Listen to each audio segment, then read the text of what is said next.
పోక్స్కో కేసులో అరెస్ట్ అయ్యి చెర్లపల్లి జైల్లో ఉన్న బండి భగీరథ్ జైలు నుంచి విడుదలయ్యారు. పోక్స్కో కేసులో దాదాపుగా 45 రోజులు జైల్లో ఉన్నాడు బండి భగీరథ్. నిన్న తెలంగాణ హైకోర్టు ₹1,00,000 పూచీకత్తుతో బెయిల్ మంజూరు చేసింది. దీంతో ఇవాళ ఆయన తరపున న్యాయవాది బెయిల్ ఆర్డర్ కాపీని జైలు సిబ్బందికి ఇవ్వడంతో జైలు నుంచి భగీరథ్ విడుదలయ్యాడు.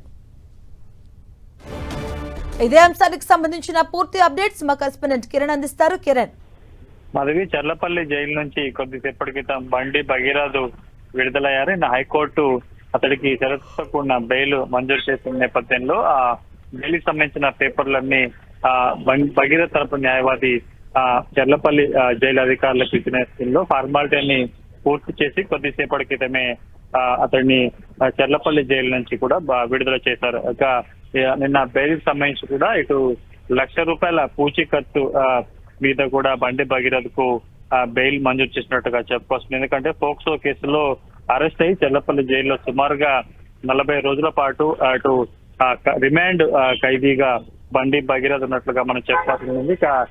అతడి బండి భగీరథ్ బెయిల్ పై విడుదలవుతున్న నేపథ్యంలో ఆ కుటుంబ సభ్యులు నేరుగా చెర్లపల్లి జైలుకు వచ్చి వీళ్ళ కండిషన్స్ తో కూడిన బెయిల్ ఇచ్చిన నేపథ్యంలో కూడా ఎక్కడ మీడియా కంటపడకుండా కుటుంబ సభ్యులు బండి భగీరథ్ ను తీసుకువెళ్లారు.